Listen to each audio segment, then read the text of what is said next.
Anybody confirm, please? Yep, it's recording. All right. Okay, then I guess let's start with Pledge of Allegiance. We have our lovely flag.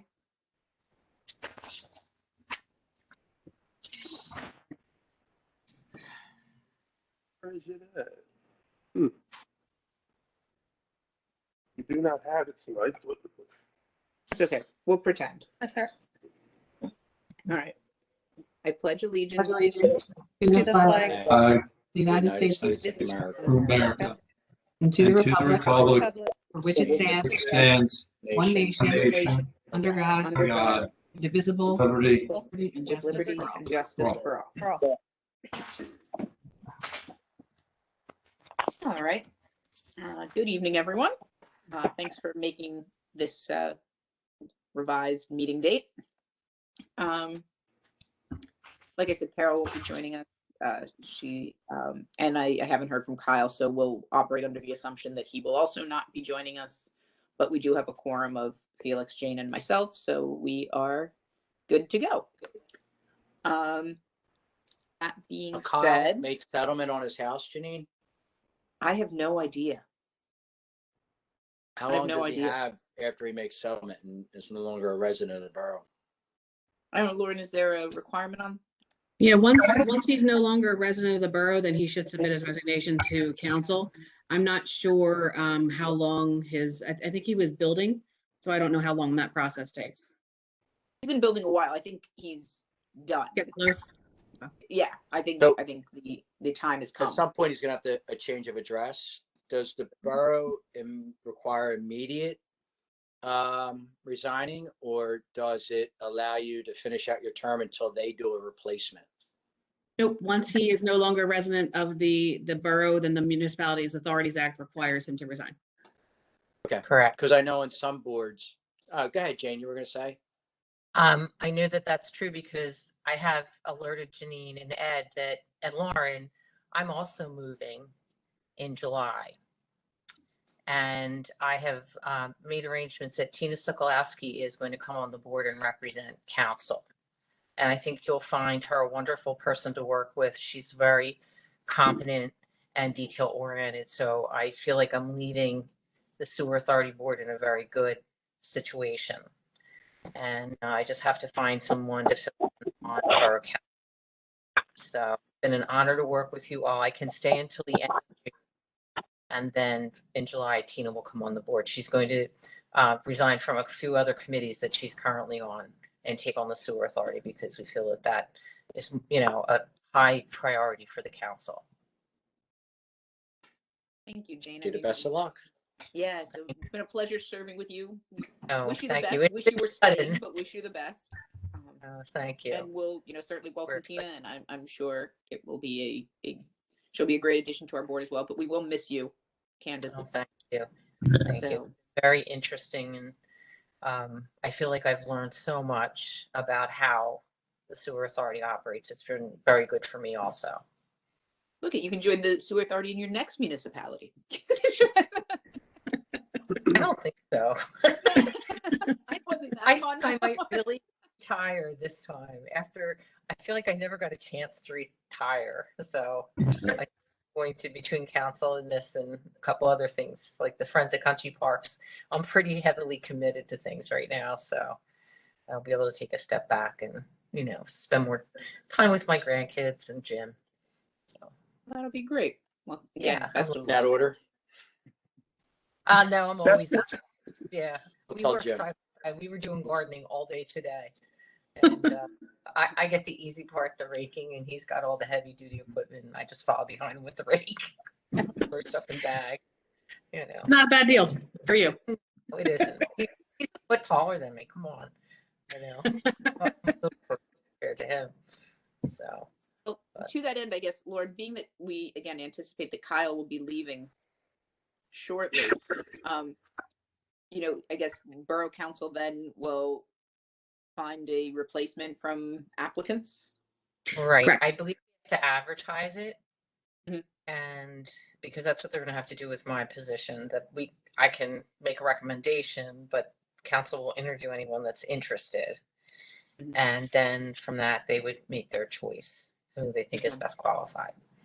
So, and I have talked to one person that lives on the Hector Street, the 500 block of Hector, and I'm hoping I'm actually going to go see her again tomorrow with this packet and go over it with her. I think she'd be a good fit if, she has the time. But she's like a very smart person. So that's why I'm trying to find someone that would bring value to the board the way that Kyle did. So Great. All right. Well, I guess, Ed or Terry, to that point, maybe we should reach out to Kyle and find out exactly when, the date. Yeah. When his move date is, when his effective resignation will be. And sorry, my daughter just walked in. Hey, Tess, softball practice. I know someone else, Jane, who was at that softball practice. We have our little brother here right now. We always have talking about what's going on. He's playing dinosaurs with him. So, but I guess maybe we reach out, find out when Kyle's, official resignation date is, and then, I guess maybe notify council and Stephanie as well. Right. Stephanie, so they can advertise it. So, yep. My official date will be July 15th or 16th, whatever that last council meeting is, the business meeting or the voting meeting in July will be my last day. And then I'll officially be off council. So. Yep, I can reach out to Kyle if you'd like. Okay, that would be great, please. And we'll at least start that process. Okay, so public comment. I mean, I see a calling user, but I know that that's Terry. So it does not look like we have any public comment. We have no one waiting in the waiting room or anything. Ed? Correct. No, we have to do roll call. Oh, sorry. That's okay.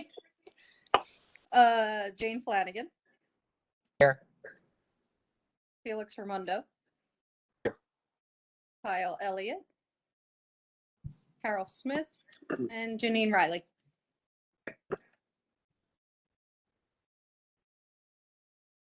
So, okay, again, moving on. I don't see any members of the public present. Ed, no one's in the waiting room. Correct. So we're going to pass on the public comment.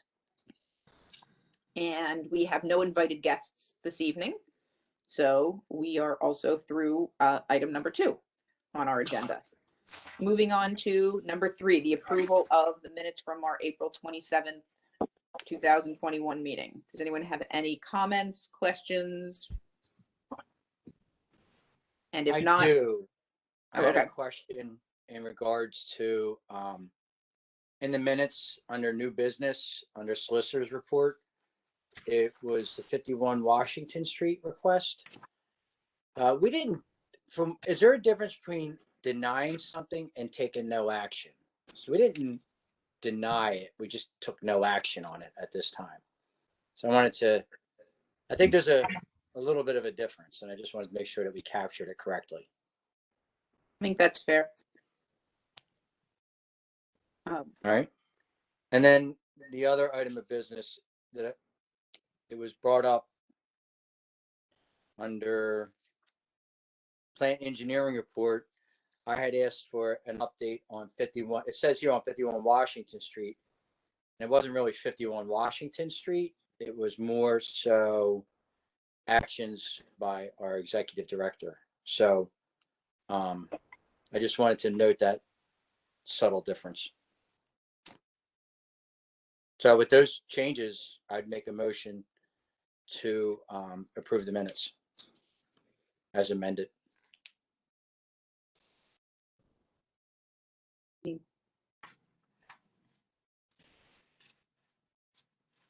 So I'll make that motion. Oh, you're going to second, Jane? Yes. Okay. All right. Felix Raimondo. Jane Flanagan. Yes. Janine Riley. Yes. All right. The motion carries. All right. Moving on to our reports. Let's start with the financial report. Are there any questions on the bills to be paid?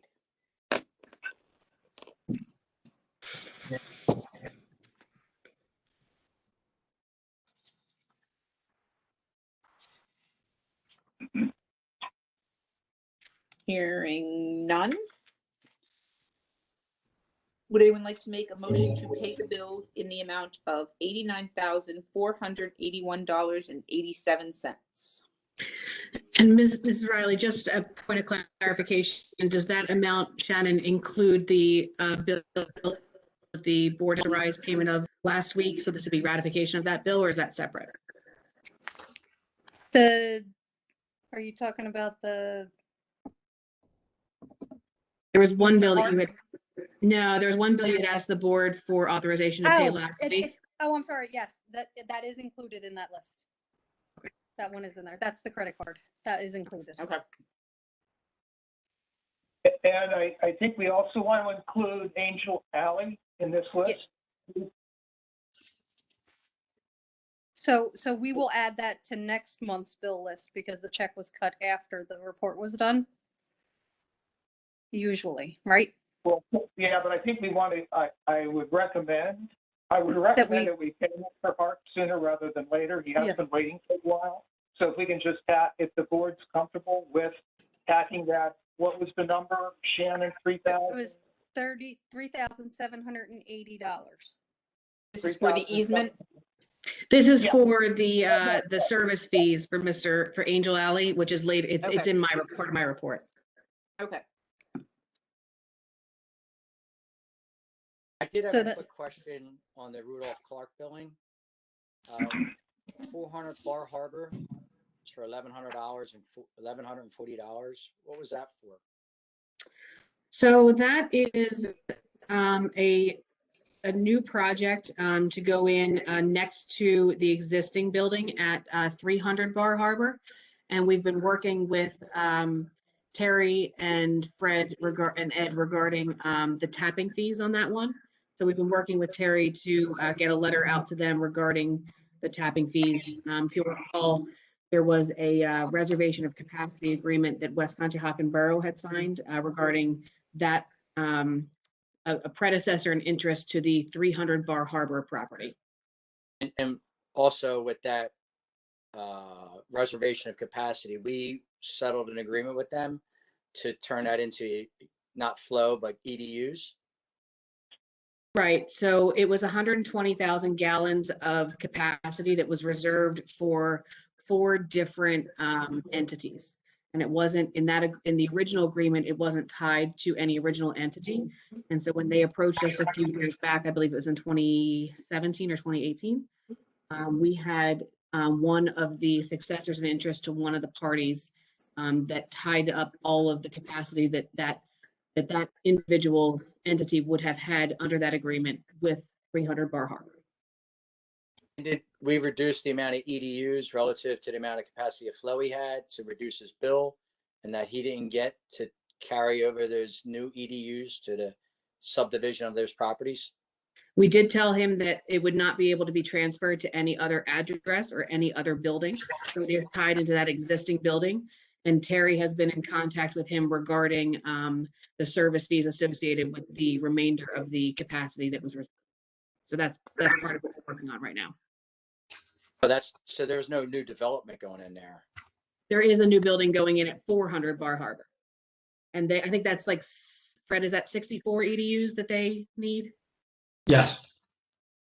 How big is that? Is it a big building, an office building? Oh, yeah, it's a big office. Yeah. Yeah, it's a big building. It's a big office building. Offices, yeah.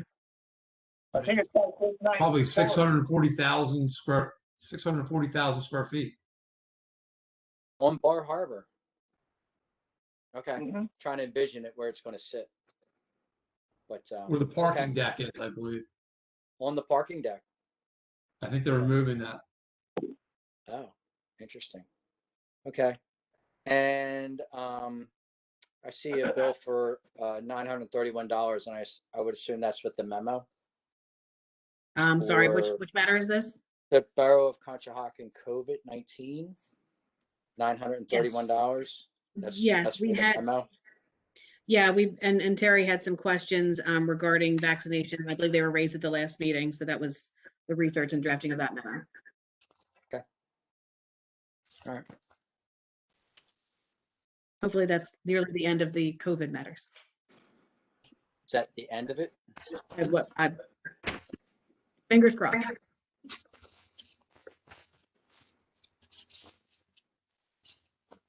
So I'll make, there's a motion to pay the bills. Yes, in In the- the amount. Do you want to the do new- it? I was The gonna new say the total? new total is $93,261.87 with the check for Mr. Hark. Angel's Alley. Oh. Okay. Yes. I'll second that.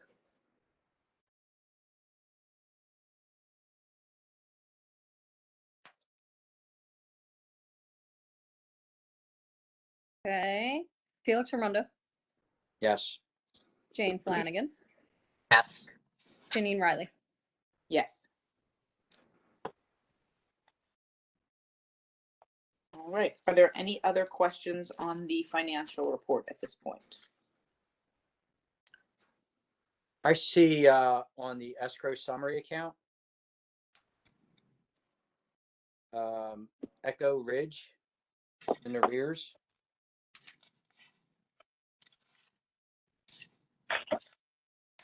Seems to be consistent in arrears. Is that, I thought we settled out Echo Ridge. Echo Ridge still has some punch list items. So we had previously liened one of the properties to get a large piece of that paid back to the authority. Terry, Fred, and I met with the representative from Echo Ridge to review all the outstanding matters. And they're working with the West Conshohocken Borough regarding trying to get a couple of things cleaned up on their end as well as our end. But we Are you are working still at holding risk right now? their building the project security on it. So Fred has not done any kind of additional work on it since for quite some time at this point, and the borough engineer is aware of the outstanding issues. So we've told them that they need to deposit additional funds.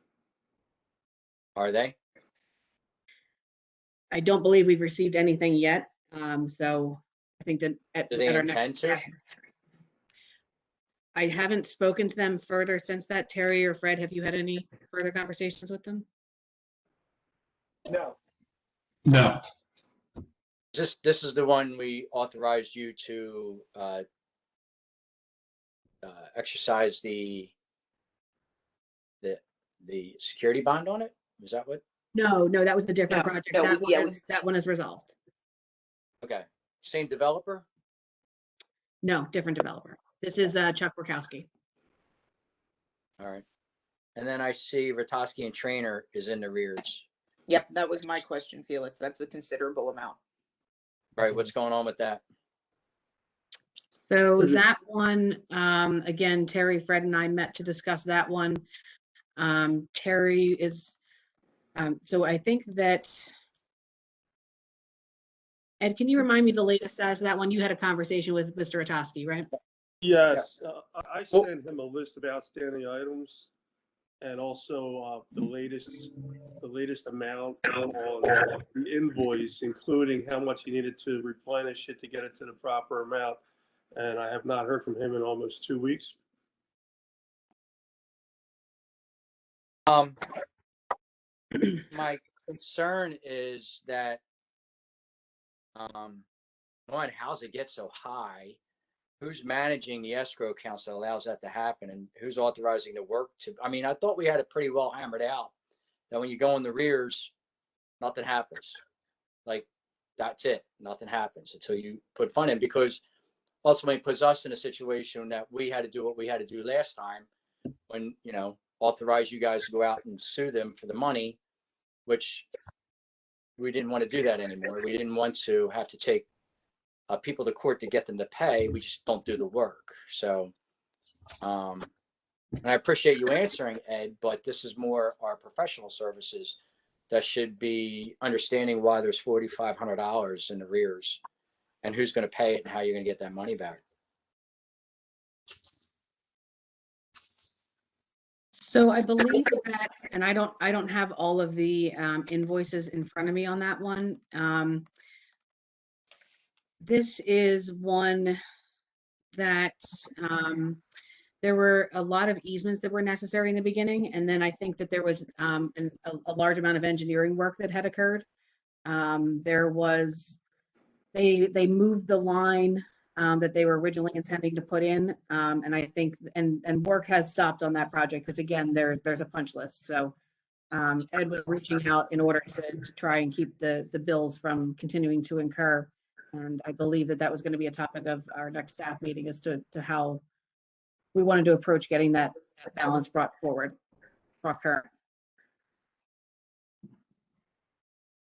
So how's it get so high? It really hasn't been answered. I mean, I thought our policy was once it goes into rear, work stops. I think that one of the issues was that this was the lower escrow deposit initially, and there was just a lot of work that was done between my office and Fred's office in a short amount of time. Fred, is that consistent with your recollection? Yeah, this is where he moved it from the street to behind the right of way so that he could get out of that. And then it involved the three people there signing off on the easement to be in his property. But And there was also some confusion about the tapping fees, because there was 3 properties that are not necessarily associated with the project itself, but are the borough is requiring them to connect. And so what had happened was, there's those 3 properties plus 3 new EDUs. Those 3 properties have paid their tapping fees, but the 3 new properties didn't. So the authority released the plans, which we should have, we normally, under normal circumstances, we would hold approval of the plans until the tapping fees and the escrow was brought current. Does that rear doesn't reflect the tapping fees that haven't been paid yet? It does not. So they have their project. We have no tapping fees. How are we going to get their tapping fees? Well, we do have their performance security, which is not normally used to pay tapping fees. But we are getting ready to, and again, this is something that we're going to discuss our next staff meeting, was a recommendation of how we wanted to proceed if Mr. Ratajski does not bring himself current on both of those issues, the tapping fees as well as the professional services escrow. And also, Felix, I've been working with the borough with Ray, and they're adding the sewer authority to their checklist for every property that's going to be issued a UNO. So in the future, if all of our boxes aren't checked, they will not get their UNO. I thought that was already done like 3 years ago. No, apparently it was not. And this is also, sounds to me like a result of the borough making us lowering the amount that we can require for escrow. I believe this is one of the smaller projects. Yes, I'll have to, let me pull that up though. So previously we required what, $5,000, and now they made us drop it down to is it 3,200? 30, I would say 30 something.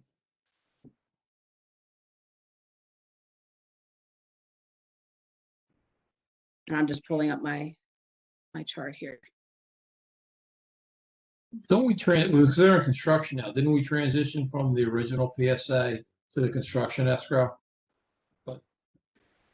Yes, but under our procedures, when that happened, we should have, again, had them bring their escrow current and had the tapping fees paid. But again, that was just confusion as to the tapping fees. Yeah, so this is it's 3 EDUs, so it was the smaller deposit. So is this, well then what is on the next line under escrows? That's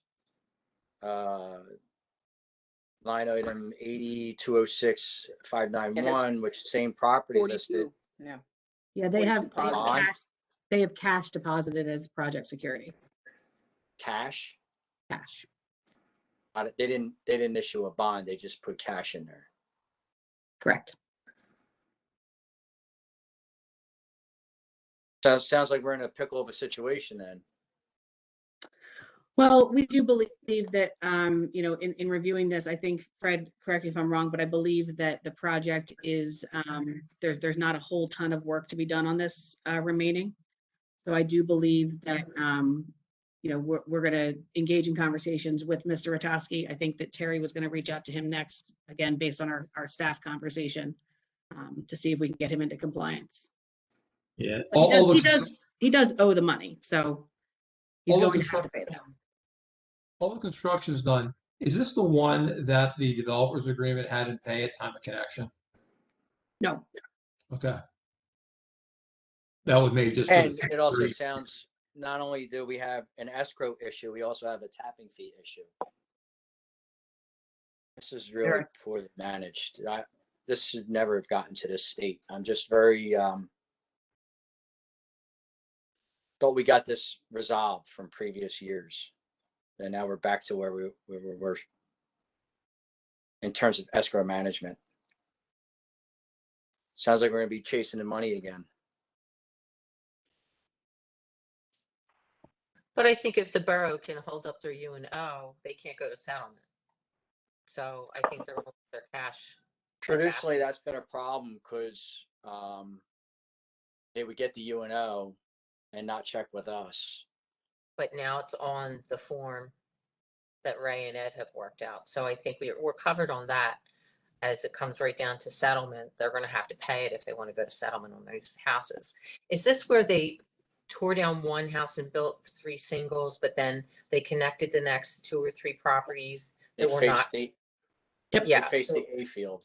Yeah. Yeah, and there was an issue with, I think the borough ended up taking dedication of that piece of the road because originally it was a private road and it was a paper road, and we had to do all that. So we split that road with White Marsh. Yes, the other Did side they is take White dedication on their side. They had already had dedication, so it was half paper street, half public street, which further complicated it. So that's one of the reasons the borough took dedication. Right. It was never really paved. It was just kind of a cut through. Yeah. All right. Well, I guess the next meeting, after your staff meeting, prior to that, can you fill the board in on what actions you're going to take to resolve this situation?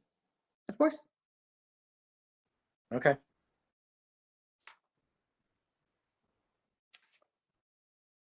I have no other questions on the finance report. I just had one. I've noticed that our payment plan number is inching upward. And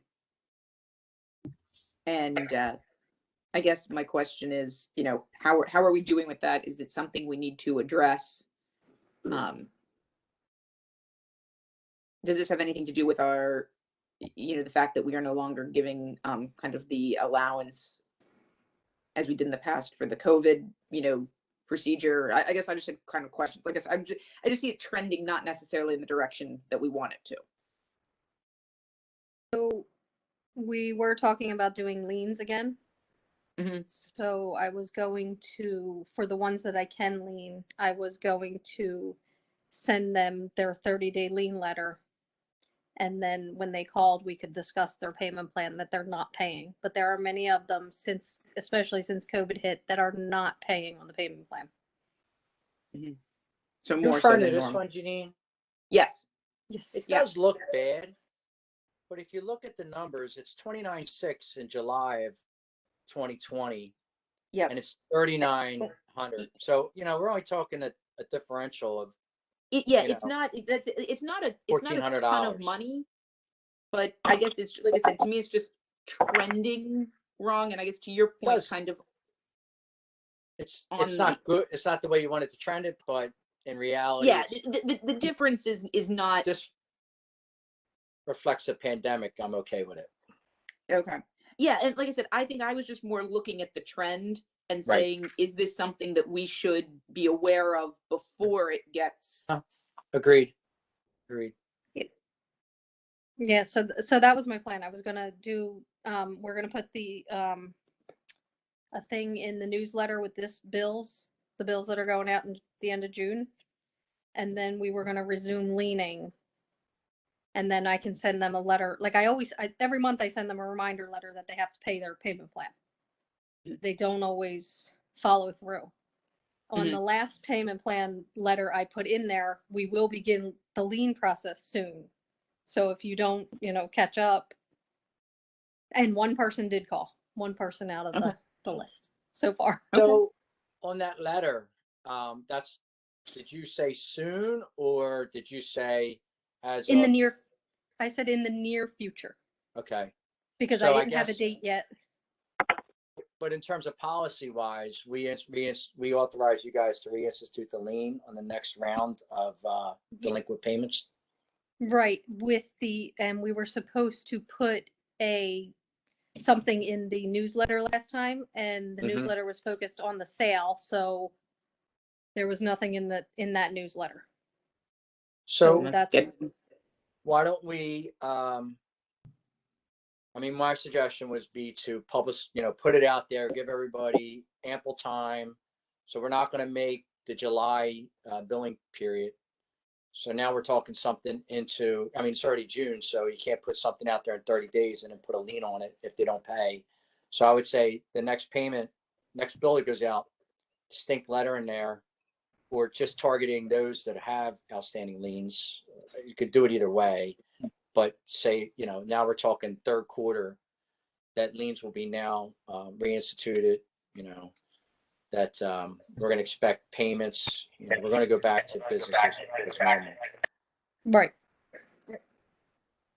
Well, and I agree, and I think we kind of have to make that third quarter count. I think again, the newsletter, we should make sure we include something and make that third quarter and we can count. put it on, and we can put it on the website too.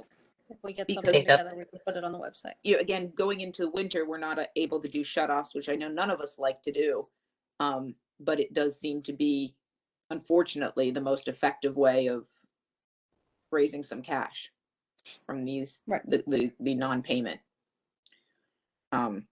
So I think, again, like I said, to me, it was just something, Felix, to your point, I agree. We're not talking large dollars, but we were in a situation, to your point, a couple of years ago where things were getting out of control, and we just got to make sure we're on top of it.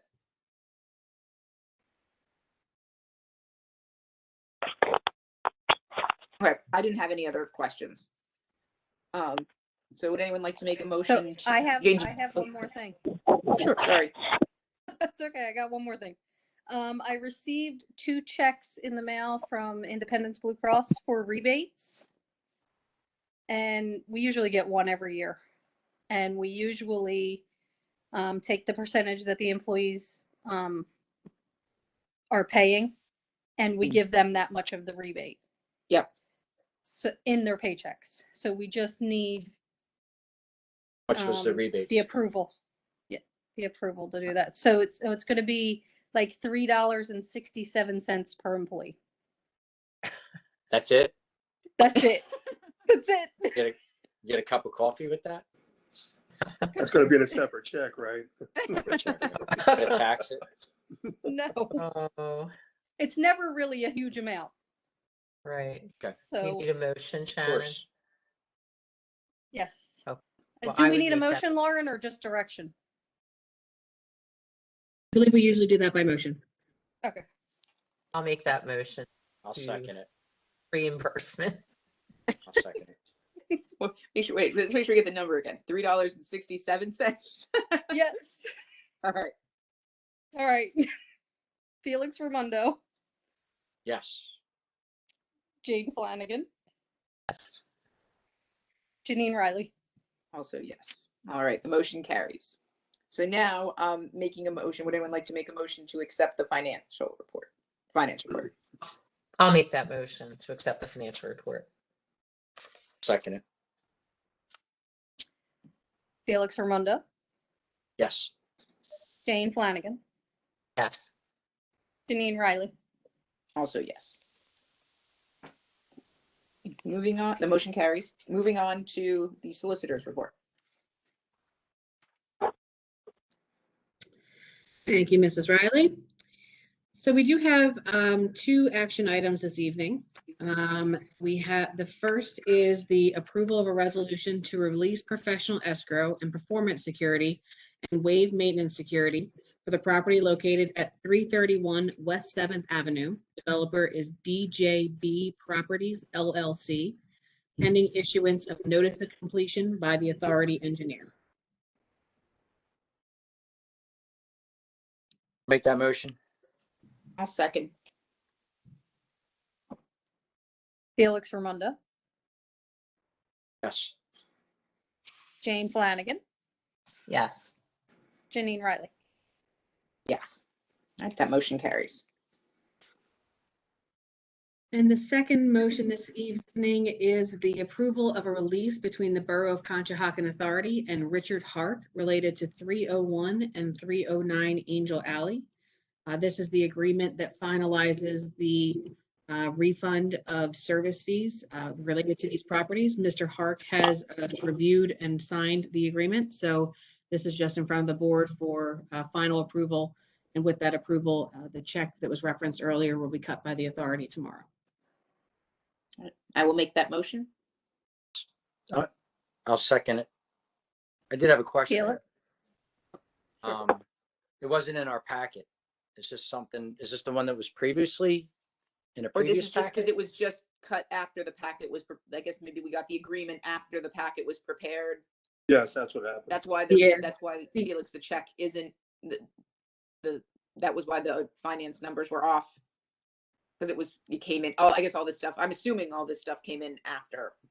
I believe it came in, yeah, after the cutoff. And, we did get the signed agreement. I was able to update my report, which looks like it made it into Dropbox, but I'm not Yes. about the, It made I it think to the Dropbox, agreement's but in, not- yeah, I think not it's here. in Dropbox. It's just not in the, it wouldn't be in the physical the physical packet. packets, yeah. Yeah, And I it was guess after. because our meeting was pushed back a week. All of this kind of. Right. So this Time. made it into this meeting because our meeting got pushed back. Correct.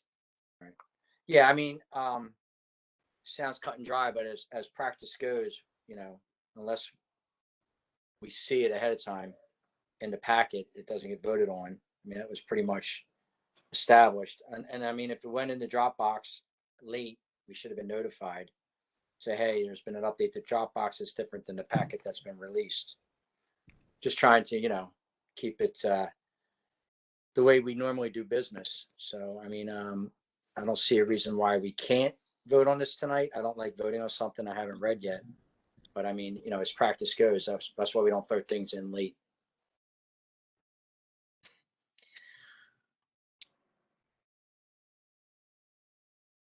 When this happens with the borough, they do just send you an update. Today I received an update for tomorrow night's meeting. Typically we receive it on Friday. Everything's in our Dropbox, but then they update it as of Tuesday for the next Right. day. That's how we used to do it, Jane. You're correct. If there was a late edition, we would get an email notifying us of a late edition. So I agree. I think we should make sure that happens. Okay. I think with the holiday weekend, obviously it was a little, but I True. agree. I think that will be our best practice. Mhm. And I don't see any rush to push this through. It's nothing that's time sensitive. I mean, it could have waited till June. But I believe Mr. Hark is very anxious to receive his payment. Yeah, if I I'm would remembering this be from too. prior months, yeah. And I have no reason why he shouldn't get his money. I just don't want to act on it without reading it and following, the way we normally do business. That's it.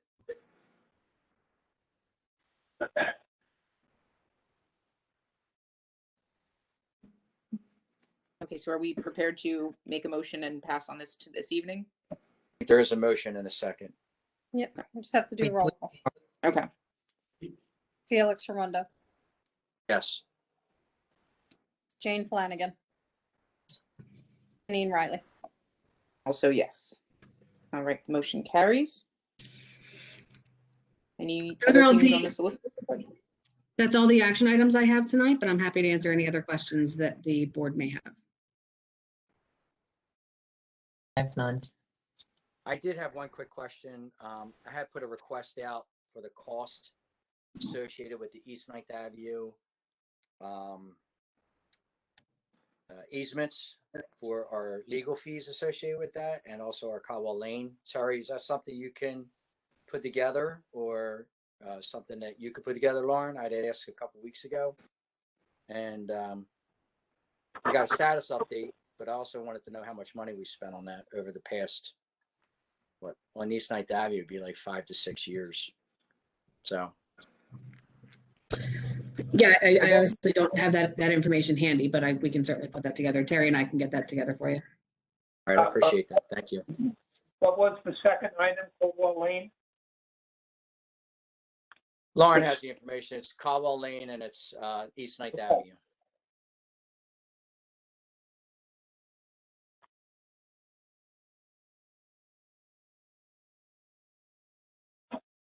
We have a motion to, is there a motion for these, Janine, for the solicitor's report? Oh, no, we didn't get that far. So you still have a Okay, question. No, sorry. if you're, are you okay? Are you good? Yeah, that's it. That's the end of my questions. Yep.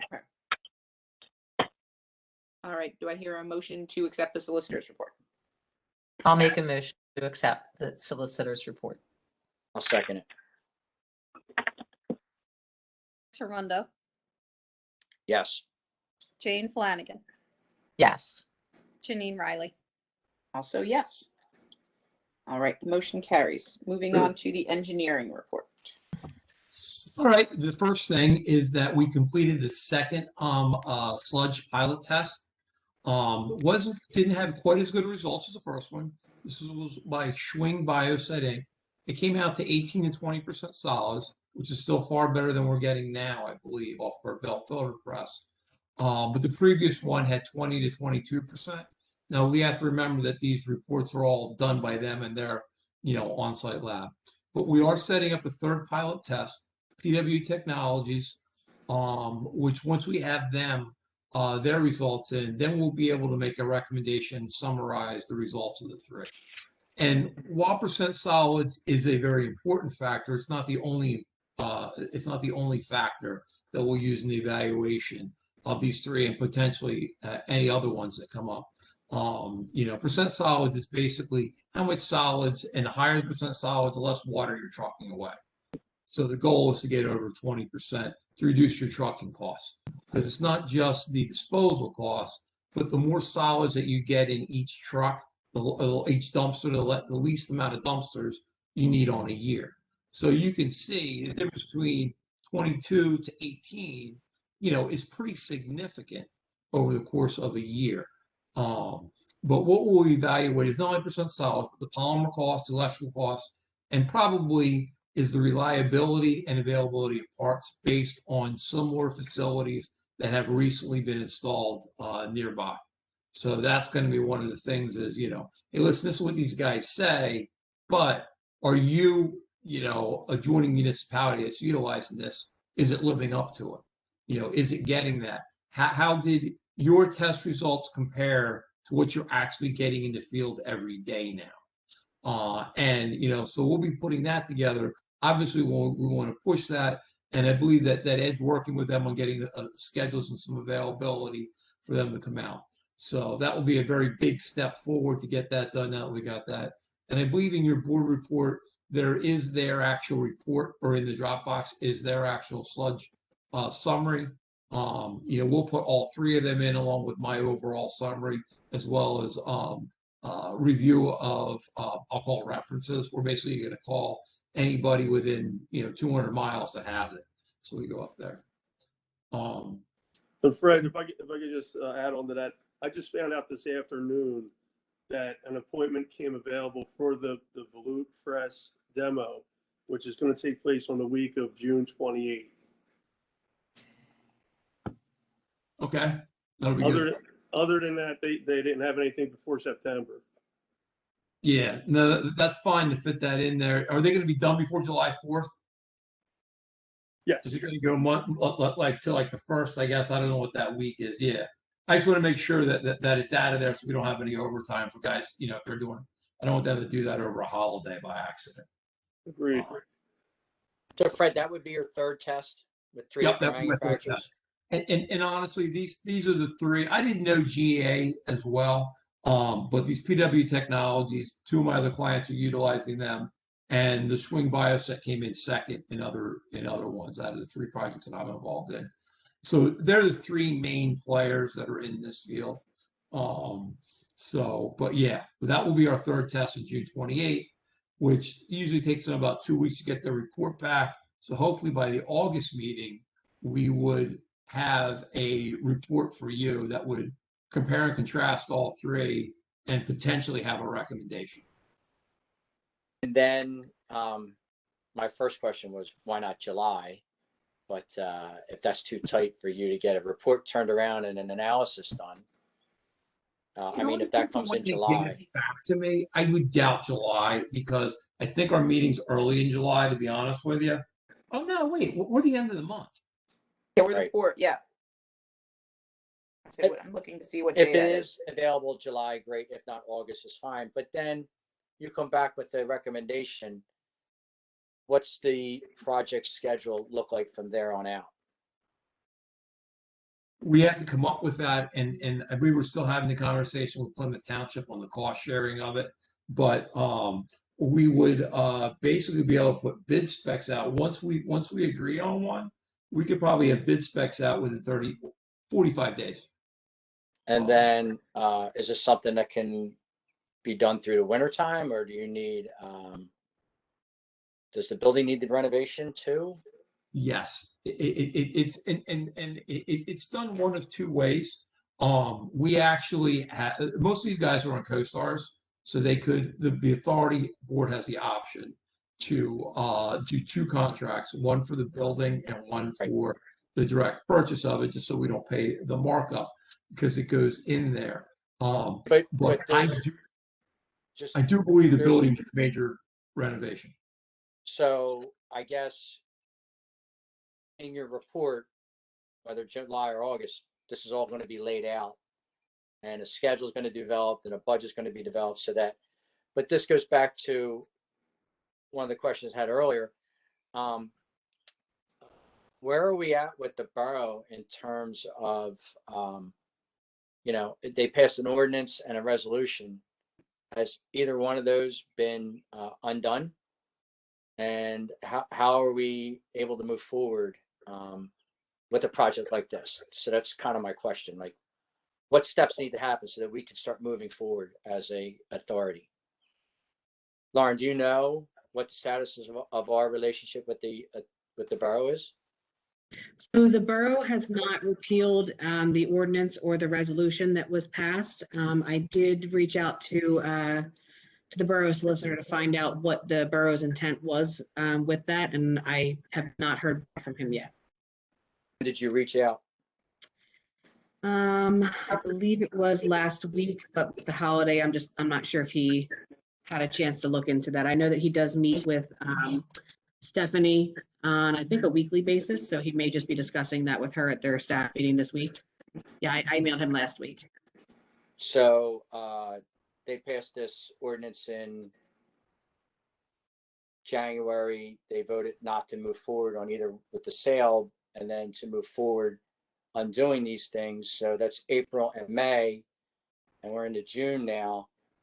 That's my question is, well, what's Felix, the status and I'll why isn't jump it on. moving forward? I'll jump on this one. So actually, it was my call, essentially my recommendation to them to hold off at this point, and the reason being is part of our MOU discussed one of the potential topics is a payment of rent, and all of, like you said, all of these things are kind of still being fleshed out, but Stephanie actually made Terry and I aware, whenever our last meeting with her was, which was, It seems like Jane, 2 months ago.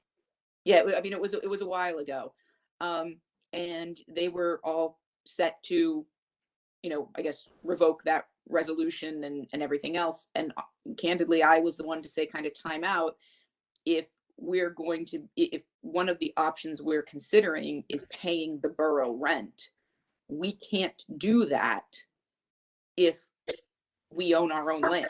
At that point, we're not able to pay rent to anyone. So we were kind of in a catch-22 where I did not want a situation to exist for them to revoke this resolution and then be in a situation where they may have to reinstate another one if they were to move forward, again, causing some, possible confusion to the community and things like that. So at that point, Stephanie said she was going to toss it to her solicitor and that the solicitors were going to work it out. But council was prepared to move forward on revoking that. And it was, Terry, in conversation with Terry and I, that we kind of said, like, hold our horses. I don't want to cause more problems going forward and have to enact a new ordinance to do the same thing. Can appreciate your good intentions, but it seems to me that it's created a second set of problems. I think they had communicated to the community that they were going to undo these in a timely manner, and now to put the brakes on it puts us in a tough situation right now, that we have something that theoretically we can make a decision in September on how to move forward. And, we're going into the summer months, and 2 months of no conversation between our solicitors. It's not good. And now we got limited meetings. I mean, Felix, I would agree with you, and I would hope that things would move quickly. I know that there were some personal issues, that were being dealt with by Stephanie, that she had taken some time out of the office. And I know that, I know that it is our intention, and I'm sure Borough's Council's intention, to move forward on this. Like I said, I can't speak for the conversations between Stephanie and the solicitor and what's going on. I'm sure that it's, like Lauren said, there's been conversations. I know, like Lauren, that you said you've reached out. I agree. I mean, I would like to see us resolve this as quickly as possible and have a solid plan in place. And I think council would as well. I think it's I agree with you. It'd be great to have a plan in place to, I don't know if one is necessary for the other. I think that, the issue is the potential of rent. We can't pay rent on something that we don't, that we own. It doesn't make sense. Logically, that's a whole, we could get into the logic that paying rent on something we own is kind of counterproductive. I don't necessarily agree with you that paying rent is the way to move forward, but I think the way to move forward is to put our capital program back into place as soon as we can get it going again, because we have this is now reliability issues. This is costing us money. I mean, you start checking all these boxes and we're still not having conversations. At some point we got to move forward. Let's just move forward, and if the borough needs money for rent from us, we'll work something out. I don't see the borough I don't see how much money we can pay in rent that's going to offset the probability of us having a filter press breakdown and sledge hauling. Let's use our common sense. Let's move forward. Let's let borough allow us to do what we're charged to do. That's my input. I'm just disappointed in the lack of conversations. There were some personal issues that took place, and that was part of the delay. And council has every intention of following through with the meetings and working out an agreement that's financially beneficial to the residents. And I think that that's, whether it's quick, we should do it as quick as possible. I agree with you, Felix. But, the intent was never to stop any of the capital projects or any of the maintenance. So I think the fact that Ed is going through all of this with Fred is moving in the right direction. And we have another appointment now sometime in July. You said possibly, Ed, you think that'll be in July? So I would think within the next 2 months, we should be able to resolve this and find out what's going on. And then once we have that chart that does the compare and contrast, and we have the borough lined up behind us, we would be in a good position to make a quick decision. But we're not at the point to make the decision right now. I would like us to be ready to make it as soon as we gather all the facts. Well, and Jane, if I may, would it be too much for me to impose on you and ask Stephanie to maybe see when our next conversation will be? Not at all. I'll ask Stephanie tomorrow. Okay. Sorry, Fred, I didn't mean to take a tangent, but it was a very important conversation that needed to happen, and seems that impacts all these decisions that you're trying to make. Yeah. And this is a big one to get this on, as we go through. We will start working on looking at the building improvements. It changes a little bit depending on the manufacturer we use, but not holistically. We can go out and start to figure out what we got to do because it's a steel building. It's basically rotted out from the inside. And I think it's gotten considerably better since we've had the odor control. But as we pulled the parts of it apart, majority of the shell was structurally eaten. But I think the shell may have been okay, which is how it was connected. So we'll start that and start to get a budget that goes either way. To at least, if we don't have a full report, we at least have a budget and what a schedule could look like for July. So worst case scenario, we can start to take action, August or September, or hopefully sooner. Next item on my engineer's report is just kind of give you guys a reminder on the liner project. I think we finally got the legal descriptions and plot plans over there, Lauren. I think you and Nicole are coordinating with SEPTA on getting the license agreement executed. Yes, Nicole is working on that. So as soon as we get that done, we can bid out both projects. Now you have to remember we have to bid them separately. We received grants for both of them. Phase 2 has an estimated construction cost of $401,835. We got a grant for $341,000, and our match is approximately $60,000. So phase 2 is approximately $497,902. Grant is $432,175, and match is $74,000. What I'm a little bit more concerned about is I'm going to update my construction cost estimate. We recently bid 3 of these projects in Lower Makefield Township. The reason that I am concerned is that to be eligible, the project has to have a construction cost of less than $500,000. Being that our second phase 3 was $497,000, and that was a number of years ago, and most of us know that material costs have significantly risen in the last 3 to 4 months. There is a lot of epoxy and items on this one that has definitely gone up. So I want to check that because I can shift some unit quantities from phase 1 to phase 2 around and make sure that both projects come in under $500,000. Now, I will tell you, we hit a home run in Lower Makefield. There's only 3 or 4 bidders on this. We had 8 and 10. And I mean, my costs were, I had a $400,000 budget. My cost came in at $281,000 on one. The other budget was $331,000 and it came in at $187,000. But the median cost was right where my engineer's budget was between all of them. So we will update based on that bidding scenario. It's a very good job. I think we'll get a lot of bidders right now. But unfortunately, while we benefited there, many townships pulled their projects because of the increase in cost. But as soon as that license that agreement is executed, we have the bid documents ready to go out on pen bid. And like I said, last month was an ideal time to be out there. When are the legal documents going to be completed?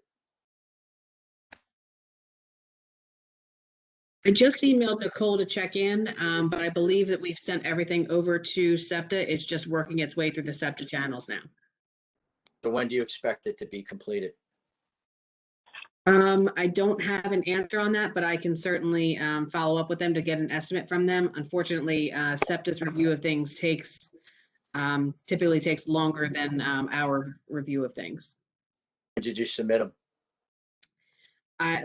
Nicole had submitted them, and let me see if I can find her email trail. So, find out what Nicole says. My point is, if we're missing a window of opportunity here, what's it going to take to get these bids out? We can bid it today and start the bid process, but just not award until we have the license agreements in hand. How long is the bid process? Like 4 to 6 weeks? Nah, I mean, I've been doing 2 to 3 weeks just because, I mean, it's lining. These guys know it. I got the same people out there. I was maybe 2 weeks to advertise, 2 weeks to receive.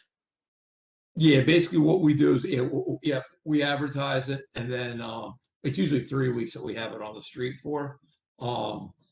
With where we're at now, what I would try to do is to have them do for your July meeting. I don't think I can make your June meeting. I could. Put them out tomorrow. June meeting. Yeah, we can make your June meeting if you wanted to. Why don't we I try don't to know if make we're it? having back. Can you Because if schedule I don't, for a June meeting? yeah, I mean, we can do that. Let's- I mean, I can literally I do would it be in because favor of doing that. otherwise I got to push it back. If we don't do it this week. But then the problem is, what happens if you receive bids and they're only good for so many days? We don't have a SEPTA agreement. So That you would be an may, issue, wouldn't it? Hopefully yeah, our legal team can resolve that. but you I may don't be think it's something that necessarily they can, I mean, again, SEPTA will get to it when they get to it. We can certainly ask, but we can't demand. No, we can't, but I mean, I guess the question is, when did Nicole submit it? And then when do we expect it back? Is it reasonable and customary time? Or did Right. she just So- submit it and we're still 4 to 6 weeks out? Like, there's a couple questions So- out there we need. Yeah, so we received the legals and plot plans on the 19th of May. And she reached out to SEPTA the same day to get their form of agreement and has followed up with them a couple of times to make sure she has the correct person and try to get their form of agreement rather than trying to work through our form. It's SEPTA really is going to require their form. And so she did get a response, so she's just waiting to get that form, it looks like. Does the board feel comfortable moving forward at this time, or are we held up because of SEPTA? I would say move forward, and then we just don't execute. I mean, if we run into a window, we ask the bid contractors to extend it until we get this legal thing. But we get them in the books, and we hit this prime time because this is good wintertime work, and they love doing the liners during the fall and winter. I mean, my question would be for Ed, Fred, and Terry, and pros and cons, moving ahead, moving forward, and their recommendations on the same. Good question. Or holding back. You don't want to bid it and not be able to award it because it's not fair. Nobody else rebids it the second time. You can definitely have them hold their price for 60 days on that. But at that point, you'd have to, take action. And if you knew it was imminent, but I wouldn't want to sign a contract with anybody until I had that license agreement in our hand. I mean, we did that before. I mean, worst case scenario, if that happened, you could line everything besides the crossings of SEPTA, but you kind of defeating the purpose. We want to be one and done with a concurrent project all the way through. My gut is, I'm honestly conflicted because I have a great market to bid in on one hand. The other hand is I feel we have a lot better chance of success if we push it and have it awarded at the July meeting, because it just buys another 30 days. But then if you look at it, if you're awarding in July, that means, contracts get done in August. Your October, November on there, which, it's good fall winter. We don't want to be doing this in the dead of winter. The last thing don't want to. great, It's typically dry in the fall, so you don't have to worry about. But you still got to pump around. Yeah, you still have to bypass pump. It's a matter. You still want to do it in the dead of winter because you use heat, cure the epoxy in the liner. So it's just harder and it just takes longer. It's not that it's harder. They'll still achieve that temperature. But if you're raising, 60-degree air temperature to 210 compared to 30-degree temperature to 210, significant, length of time it takes to build that up.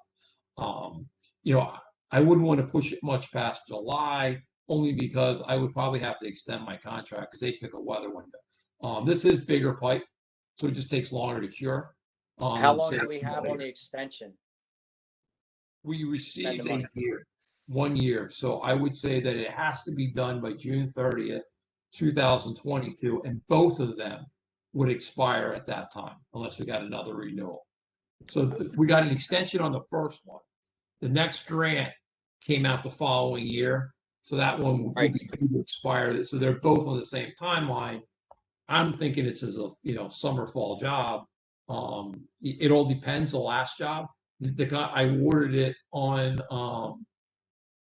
whatever the second Tuesday of June was, and the contractor's out working now. So he had the materials. He just went gangbusters. You never know. Man, wish we had some kind of timeline with SEPTA. I hate to see us miss this window of opportunity and then push it into next year, and we're back up against a date, and we got a wet spring. I say move forward now, and maybe we can work with SEPTA to get this legal documentation. I'll be honest, just knowing my experience with SEPTA, my other experiences, and I'm not confident that we can maneuver SEPTA. I think SEPTA answers to SEPTA and nobody else. If we're I mean, I think I would be more inclined, Fred, hearing what you said, that, presuming we bid this in July, and we're looking at projects in October, November, correct? Yeah, and what I probably would do if we had significant progress, ask for authorization to bid, but actually put it out in the street like June 15th. So that way it would be due July 15th. That way, in case I had to push it or anything like that, because there's a little bit of almost like playing the stock market when you do pen bid to get good prices, where you really look ahead and you see what other liner contracts are out there, and you pick a week when there's no other bids due. So I like having a little bit bigger window because I can pick, or I can be the first out and go up far enough in advance, and hopefully everyone else is smart to play the same game with me. So we may be biting off our nose to spite our face to move a little too quickly. Yes. I mean, I'm still confident, being that, Fred, based on your timeline that you said October, November, which is still fall, I agree, Felix, I don't want to see it pushed off another year.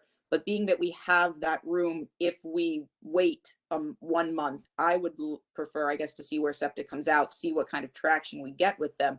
Then if we want to roll our dice, we're rolling our dice a month out at that point. I don't know, Jane, Lauren, Ed, Terry, Shannon, if anyone has any other thoughts on that, but I don't want to move too quickly, I guess. Historically, SEPTA has been very difficult to get in a timely manner to agree to anything. But I also see that the weather plays a big role in the timing. So I like the idea of waiting a month and then doing it. And in the meantime, maybe, putting more frequent phone calls. And I know it's only the 19th, but sometimes it is the persistent person gets their way before the patient person. So I would go with that. Yeah, we have a couple of contacts of attorneys over there, private counsel and in-house. So we'll circle back to all of them and see if anybody can push it along. Yeah, I agree that we need to work with our legal team needs to work to get this moving forward ASAP. I like, Fred, your idea of timing your bid so that you kind of catch it when not everybody's going at once. That way you have their best number out there. Let's try to throw 3 numbers out at one time instead of one number is always easier to throw out than 3 numbers. So if it's 30 days buys us a little window and some time with SEPTA, then but this is, I don't want to see this go past the fall. I think agree. doing this in the spring, and then it puts us into backing up into spending the money quickly, which we should have never, been put into that. But all right, I mean, I 30 think let's days. make it, Wait let's make a month. it as much of a priority as we can in the month of June. All right, very good. Fred, I do have to ask, this is just because this is a completely silly question, but I'm going to ask it. On phase 3, additional money, $41.94. What is that? Is that what I have to contribute? Like what? It's when they did the award for whatever reason and they're rounding. So we actually pay, the grant pays, the 85 or grant was, we have to match 15% of the grant. Mhm. And there's a delta just in the math. Literally, they're like, there's a delta in there. And I had to say, because if anyone else would have ran the numbers, they would have said, well, Fred, the It doesn't grant add up. award and the match doesn't add up to your construction cost estimate. Right. And I figured I would So throw that we out have rather than we have a to match avoid the plus question. $41.94. All right. Like I Yeah. said, it was a silly question. It was just But no, but it's a good question just to understand what the math works out. yeah. But just so I'm clear on that, really, are we going to wait until we get the license agreement and get more information? Or are we going to bid it in mid-June for a July award? Just so I'm clear. I thought it was a mid-June for a July award, so that you had that timing factor in July. You could go second, third week in July, but have a decision available for us at the July meeting. And I not just want to the, make sure that there, what I would need then is authorization to bid prior to your June meeting. But I I don't, would say, could we pull the board for that when maybe Well, that's like why I'm asking, because I didn't understand what the direction was. That's why I'm Yeah. asking. I mean, I would like to see where we are with. I would like to have a little bit more assurance, know where we are in the project. Like I said, I don't want to bid something. It's not. I'm not in favor, I guess, of bidding something when we're not sure where we stand with SEPTA. If by June 15th we have the form, we have SEPTA's form, Nicole's doing whatever she needs to do with SEPTA's form, and we have traction, then I'm a proponent of bidding it in mid-June for July. But I think I just would like to see in 2 weeks kind of where we are. So if we could put the pressure on and see what we can accomplish in 2 weeks, I would be in favor of pulling the board close to that June 15th date and seeing where we are then. I don't know, Jane, Felix. I agree. Yeah, I think we need to see some progress or some kind of response from SEPTA before we put bids out. we're not We have spending the money. contact person. We have the contact person. We know, we're on their radar. Right now, we don't have any of that. So if Lauren works with her contacts and we get a name and we have a focus, I'd feel more comfortable. So you're looking for direction, but it's not a vote. So that's correct, Fred? Yeah, and I think I got it. I mean, I think what we got is to poll the board prior to the bidding, but the consensus of the board is tonight is that we either have a signed agreement or very close to one, that they would authorize the project to be publicly bid. Yes. Fair enough. Correct.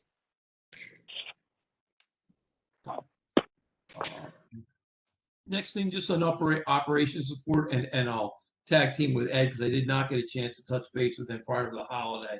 But on the sludge processing, we're actually reducing our polymer. It's counterintuitive, but our sludge got really wet and kind of runny. If you add too much polymer, it gets runny. If you don't add enough, it gets runny. So I think what the operators did was it just kept on getting wetter, so it kept on adding more and more polymer to it, thinking that it would thicken it up, and it doesn't. It's counterintuitive. So I think we're reducing the polymer, which will hopefully thicken up the sludge, and then it also, when that polymer goes through, it goes out in our filtrate, which means it goes back to the head of the plant, and then it hits on the biology that grows on our RBCs, and it causes it to fluff off, which causes settling issues in our clarifier. So we think there was a lot of I don't want to say major, but compounding effects of too much. And Ed, is there any update as it continued to get better since they reduced it a little bit? Yes, it has. Certainly did. Yeah. The other thing that we were doing at the same time was we were reducing our wasting rate from our final clarifiers. Basically, we weren't settling in our aerobic digesters again. Part of that was some of the polymer going through, but some of it is they just kept on trying to waste more and more. So in our final, which is our secondary clarifiers, we were going to reduce the wasting rate and increase the sludge age. Basically, what that does is it adds literally material that sits in the bottom. The higher that material gets down on it, it's more weight, which causes a greater concentrated sludge. So you have less water going to our aerobic digesters. So I think the guys were working on that. But once again, it's one step at a time. Reduce the polymer, then reduce the wasting rate to get through. And has there been any, has it trickled back through the aerobate digesters to help the settling yet, Ed? Slightly, we are starting to see so before we were seeing no settling at all. Now we're starting to see some. Yeah, and it just takes a while as you change one to leave it react. So, but so that's the operation support update. Next Right item, on that operation support, have you been able to get to the plant recently? I was out 2 weeks ago. I did not get out last week at all. So I was out twice, but I am making that a thing, try to get out every week to physically see it and do that. So yes. And You have that's a colleague, what? do you have a colleague within your organization that can give you support? I have If you two of can't them. I get two process guys that I can send out. I just have the institutional knowledge on this one. So Right. we'll make that a priority. And if not, I'll either have Blake Romanowski or Rich Longcoy go out and evaluate it. I just kind of know this process a little bit. It's unique in that there's very few RBCs out there. We actually Okay. have to represent two of them. But I have a little bit more RBC knowledge than they do. But no, if I can, I'll make sure that they come out. Next item is just an update, and this is probably more for Ed on or with Ed, excuse me, on Freebie Square. We determined last month that we were all ready to be able to go out and get pricing. Ed's been working with Conshohocken Borough and Aqua and realized that they're proposing a water main and that potentially there was going to be some savings if we coordinate with Aqua. But Ed, can you give the board an update on where you're at with that? And if it got merit to try to coordinate, or we just go ahead? I'm still waiting. Ray was out on vacation last week, so he's just he's got a meeting coming up. He's trying to pin this down with his representative from Aqua. So that's what he's waiting on. What we're trying to do there is really save money by, if Aqua's going to tear it up and repave the whole thing, and they'll leave us go in and do it and just put temporary down, then we would save the paving costs. It's across the parking lot. If they're not working in there, well, we lost 2 weeks on a project that's been around for 3 years. But I still want to get it done this summer and get it, off our list. Really, I mean, that's my goal is things that have been around this long, let's get them done and move on and go in there. Great. Next item is the odor control meter replacement. I'm still waiting for a schedule. I don't know if they've contacted you again, Ed, but I have, oh, yeah, you just got it. Okay, go ahead.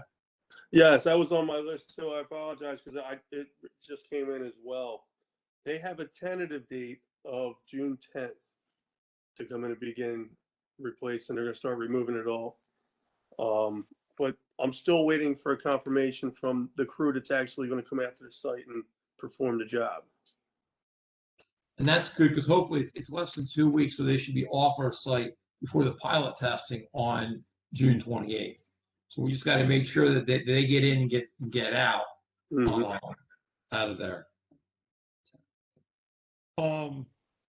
Just two real quick development updates, and it was really 51 Washington. We issued record drawing review number 1, which is pretty substantial in items that they owe us.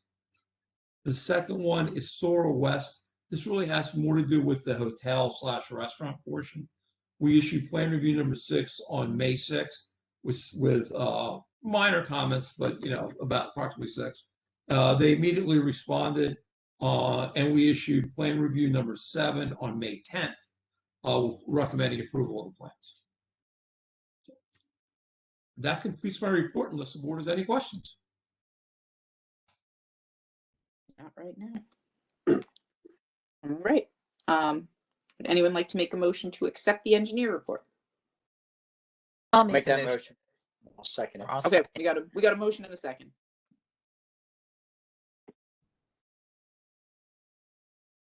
Felix Raimondo, Yes. Jane Flanagan, Yes. Janine Riley. So yes. All right, that motion carries as well. All right. Moving on. Operation Manager's Report. Take it away, Ed.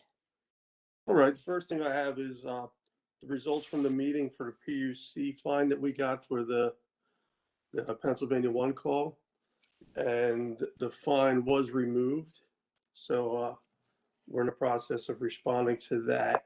I believe I have to respond. I was a little confused. I was going to talk to Lauren about that actually.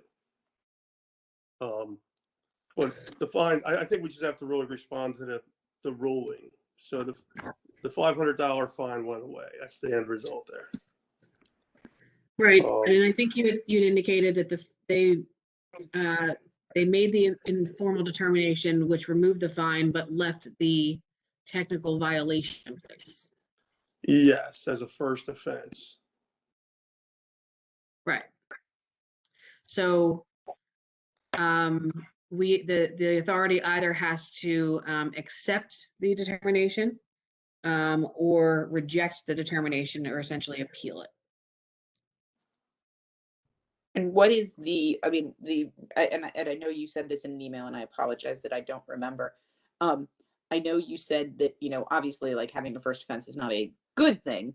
But what is the true harm in it? What's our risk? I can't answer that with any certainty because I don't have any stories to compare it to. So, I mean, in my almost 8 years here of doing this, literally over thousands of calls are responded to. This is the first time this has ever happened to us. And it just happened to be a coincidence that the one time there was a clerical error, that there happened to be a line strike by 2 other facilities, not including us. Mm-hmm. So it was just all the wrong things lined up. The stars aligned in the wrong way. Exactly. It is relatively new that the PUC is taking over this responsibility. I mean, it's probably a year and a half now. It was definitely in effect last summer. I know that. And it was very new last summer. So no one really has a track record of how much harder do you get banged the second time or the third time. We know what contractors had previously paid and other utilities, but the PUC is just taking jurisdiction of this in the last 2 years. So no one really knows. And unfortunately, the way PUC works, it's normally 6 to 8 months until any incident, gets to this level. So, I don't think anyone has the institutional knowledge to know how does it play out. I mean, I guess what I'm saying is, so the question is, do we want to spend time, energy, money in fighting this, or do we want to essentially roll the dice and say, hey, knock on wood, we've never had these violations before. We don't anticipate having any again, except the removal of the $500 fine, and just say, let's close the book on this. I don't know how you would fight it successfully because you're guilty. I mean, what happened, the good, and I think they realize your track record, but to expend any money on something, like, I don't know how they got a videotape of you running through the traffic light. I mean, there's a video out there, there's no green lines, there's a ticket that said we had to do it. It happens. When you do 10,000, if you miss 1 out of 10,000, that's a hell of a good percentage. Yeah. But, but it's up to the board. I shouldn't interrupt, but I just don't see how you can fight it. I would be inclined to accept it, be glad we didn't have to pay the $500 fine, take the, minor slap on the wrist to a certain extent and just move forward. I agree. Felix, you on board? Yes, I agree. Right. So then do you see direction, Ed, to accept that? Yeah, direction for Ed is fine. Okay. Ed, you are now hereby directed to accept the ruling. Will do.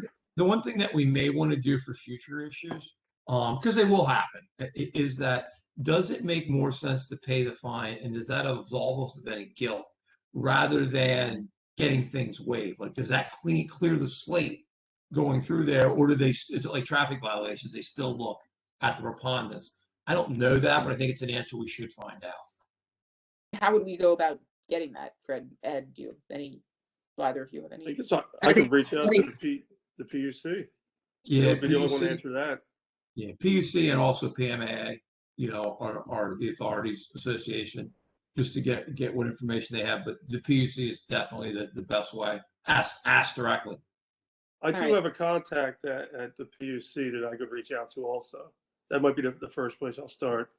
That would be great. And if you wouldn't mind, like if you do get an answer, would you mind just shooting us an email and letting us know? Again, I don't think Absolutely. that requires a ton of work, but yeah, just if you get I it. I suspect that the answer Ed's going to get is, well, it depends on It what the yeah, I was gonna violation say, is, yeah.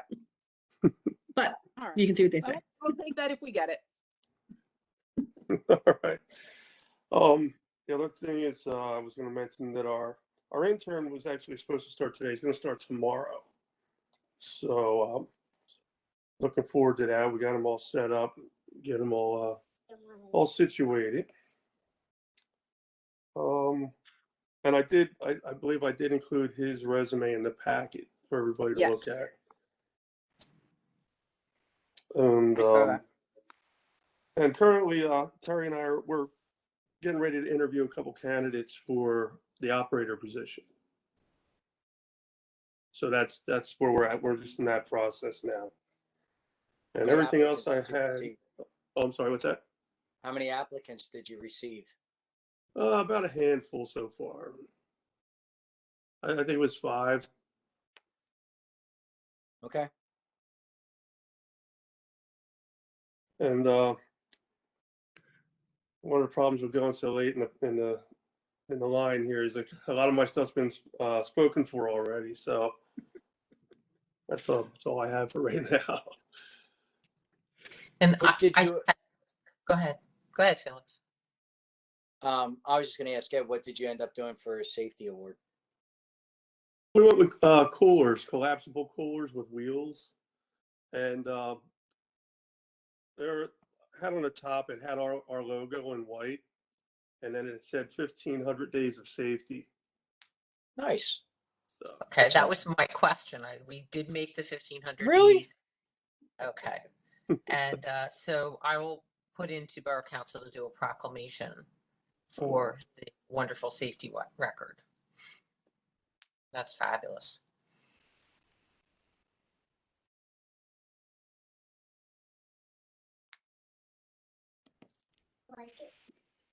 okay, that concludes my report. All right. I don't have any Make a questions. motion. Anyone have? Oh, make a motion. I'll second.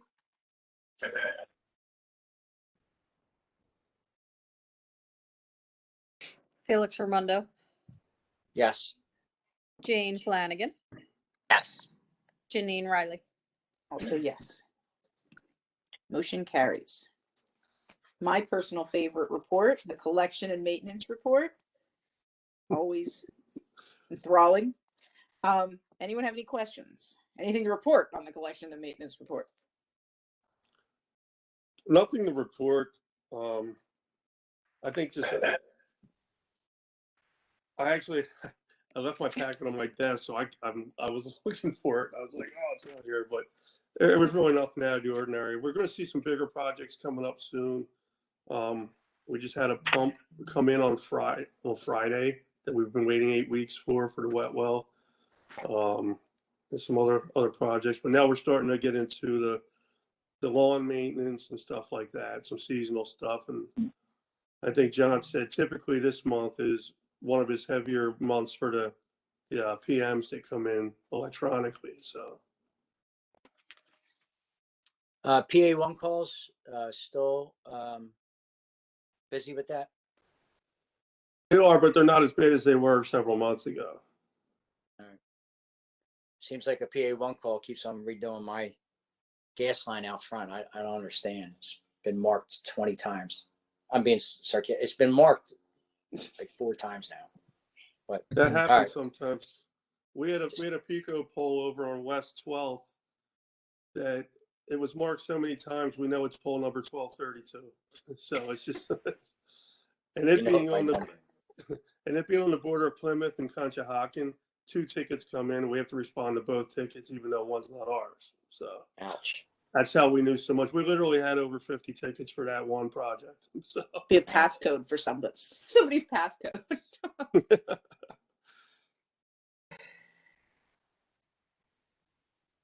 All right. No other questions? Would anyone like to make a motion to accept the collections and maintenance report? I'll make the motion to accept. Second.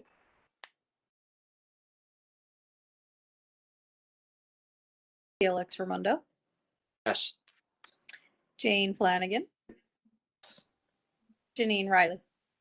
Also, yes, motion carries. And our last report of the evening, the interim executive director's report. Terry, you are up. Thank you. My daughter wanted to know what background you had. She's like, is he that really is there? Kauai. That's, yes, I was there. That's Kauai. And she's like, is he really there? And I'm like, no, it's a background. Oh, no, I was there. I would like to You be were back there, but you're not there now. there. Unfortunately. Well, at our last meeting, I reported to the board that we received a nice bump up in our connection fee money, and at the moment, we are sitting on somewhere in the neighborhood of 4.3 million in our connection fee savings account. That 4.3 million is receiving 0.09% interest, which quite frankly, based on the analysis that I've gone through over the last couple of weeks, it really isn't that bad. But we're looking to do better, particularly since that we realize that most of that 4 million, we won't have to commit to, well, we're a good maybe several months out before we have to dip into any of that, and that's the screw press, the belt filter press replacement project that we've been looking at. So what I did, I started to do a little shopping to see what the rates are out there today. A little disappointing. I was hoping for something more, but it is the reality of today's interest rate marketplace. I hit a couple of folks that I'm familiar with. One agency, the Pennsylvania Local Government Investment Trust, they've been around for quite some time. They specialize in the public sector investment end of things. They have a couple of programs. One is a CD program. They broker CDs. So they go out to the banks and see what the rate is in any particular week or month to secure the best rate. The rates they gave me for the May 24th time period, again, these are CDs, anywhere between 130 to 330 days, you're looking at 0.05%. And for about a year, 331 to 350, 60 days, you're looking at 0.1%. Now they have another program, which is their product, and it acts like a CD. Their rates at 240 days are 0.06, from 270 to 330 days, 0.07, and for a year, 0.08. Now, all of those rates aren't as good as we're at right now with this bank and the 0.09. And again, that 0.09 is a simple savings account number. The other, okay.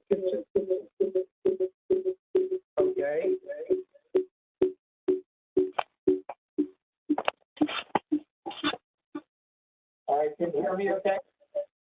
Something went on there for a minute, yeah, but I think now we're okay. Okay. I just wanted to give me a.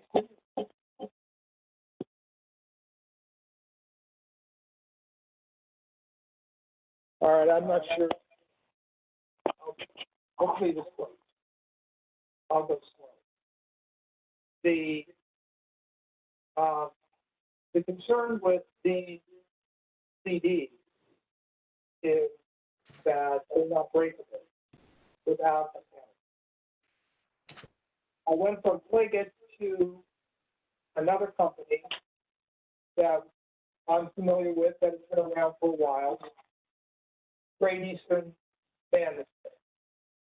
They're a broker in CD, much like, look at it. Now, they gave me a number of banks of various rates, but when we look at a 1-year CD, their best number is 0.14. Again, their best number is 0.14. I circled back to Tompkins and shared with them the information. They were very aggressive. They want to keep our business.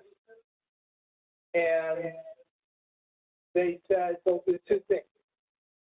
As far as the savings account that we have now, they'll up it from 0.09 to 0.1. And they will offer a CD at 0.241. Now that would be the best rate that I've seen. And most importantly, it's breakable without penalty. That's critical. I double checked that, talked again with our banker rep, and he also added that if at any time during the year we see better rates somewhere else, we can break CD and they'll give us the higher rate. At this point, I recommend that the board give serious consideration to putting roughly $4 million into the 0.2% CD with Pumpkin. Any questions? Nope. That was a little tough to follow, Terry. Didn't quite hear you very well, but I got the gist because I read the report.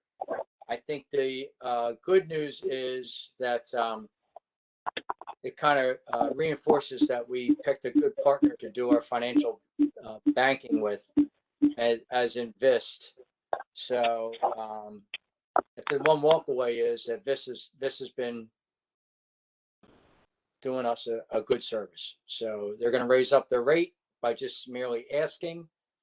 Then I think that's a no-brainer that we just go ahead and take what, if it's a CD, correct? That we're going to put the EDU money, the connection fee money into a CD. If that's the proposal that you recommend, then I say we just go ahead and make it happen. And I'll make that motion.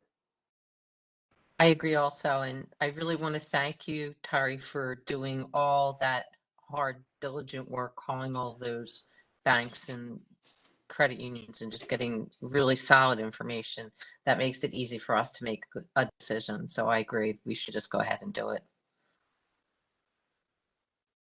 Is that a vote? Or is it direction?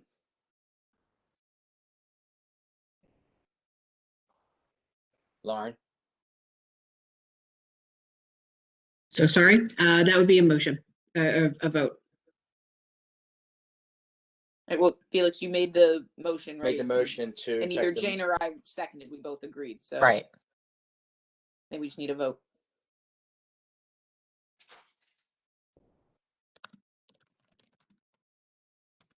Felix Raimondo, Yes. Jane Flanagan, Yes. Janine Riley. Yes. All right. Motion carries. I think that concludes our meeting unless anyone has, Carrie has one more thing.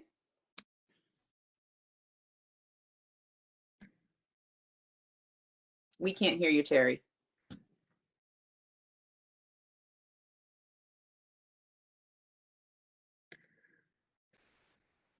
Can you hear me now? Yes. Twice. Okay, I'll go slow. If it's okay with the board, I'd like to revisit our two notes that we have to see if there's any refinancing opportunities. I reached out, you use Chris Gibbons? Is that the direction? Yeah. Is he with PFM? No, he's with Concord Public Finance. Concord, okay. And see if we can, particularly on the front end, I think we're looking at one of the issues is 2.65% for a few more years, maybe this is 2015.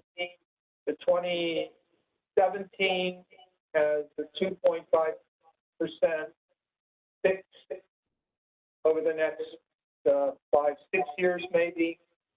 Perhaps we can lower that. But I just want to make sure you're okay with me exploring those options with an eye on, frankly, trying to lower our annual debt service. That sounds wonderful. I think it makes sense. Why not?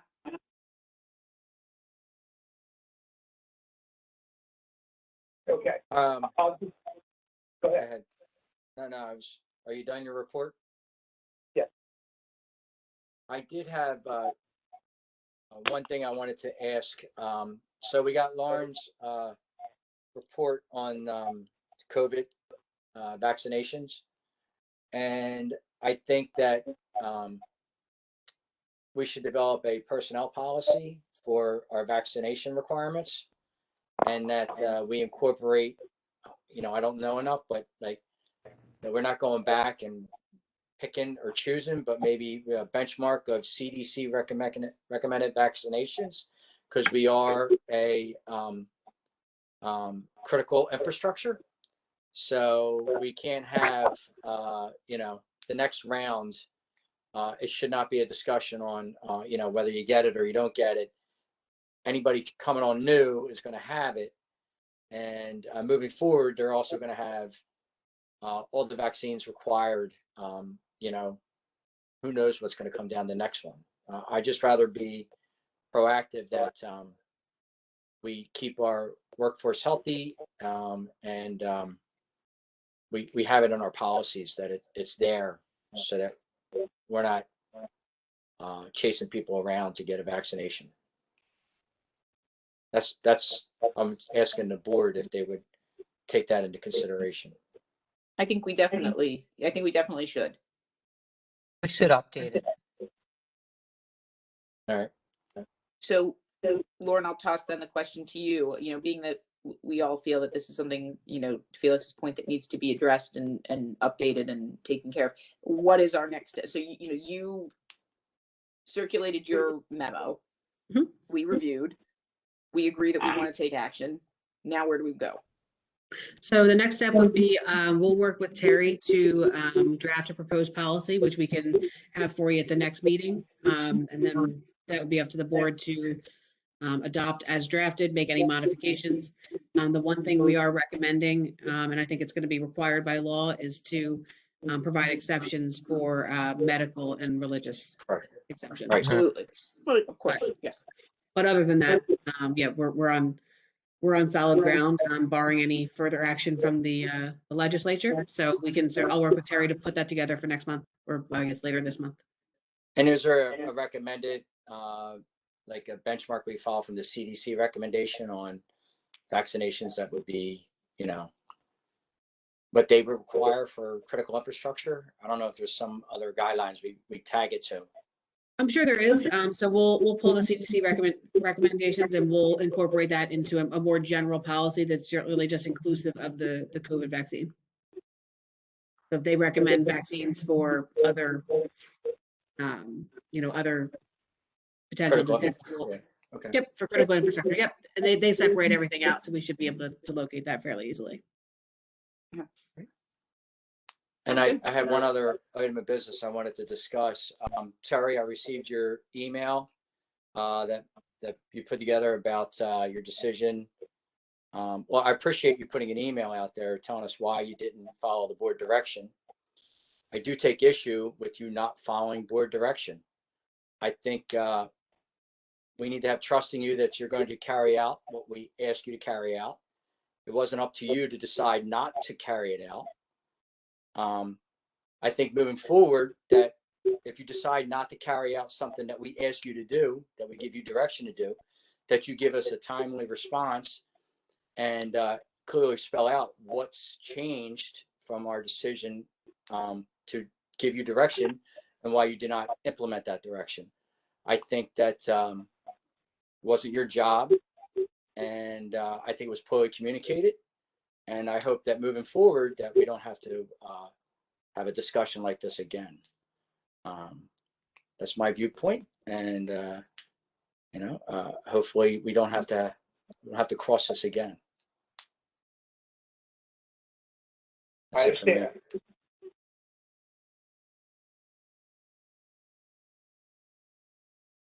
All right. Okay. Anyone have anything else for go to the order? Just one point. Did the board accept Terry's report? Which I just okay. Oh, Shannon's saying sorry, no. no. Okay. Can we make a motion? Sorry. Thanks for keeping me on the straight and narrow. I will make a motion to accept the interim executive director's report. Anyone like to second it? I'll second it. All right. Felix Raimondo, Yes. Jane Flanagan, Yes. Janine Riley. Also, yes. All right. That motion carries. And would anyone like to make a motion to close the meeting? Make that motion. I'll second it. Felix Raimondo, Yes. Jane Flanagan, Yes. Janine Riley. Also, yes. All right. That motion carries. Thank you, everyone. Hope you have a great All right. evening. And You guys. See you guys later. Ed, can you All right. stay home? Good night. Bye now. okay. All right. Good night, everyone. Good night. Can you stay on?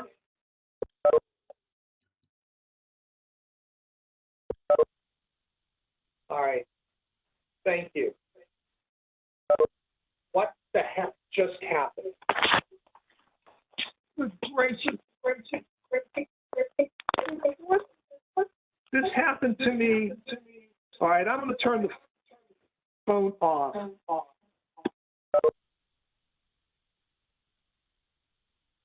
I can't hear you.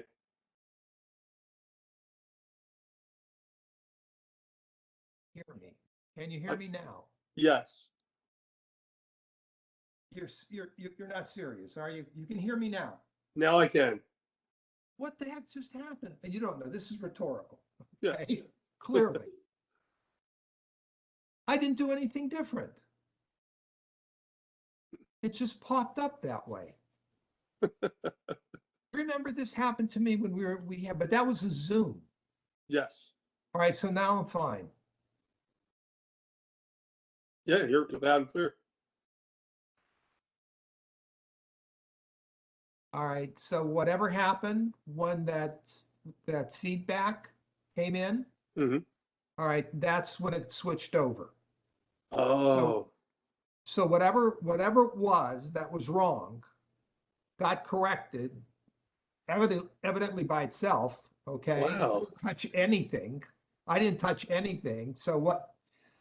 All right, Ed, thank you. I thought this was a great meeting. Good stuff. All right. All right, well done. All All right. I'll right, talk see to you you. tomorrow. We have a staff meeting in the morning, correct? Yes, if you're going to keep it. I mean, I think the only thing really out there is the 203 East 12th that we were talking about earlier. The what? 203 East 12th. That's what we talked about earlier this evening about let's have the staff meeting. All right. Hopefully mine, I'm fixed again. Fixed. Well, that didn't happen really before. I mean, usually you're fine. Yeah, but still, it doesn't help me know what happened. Hmm. Okay, whatever. All righty.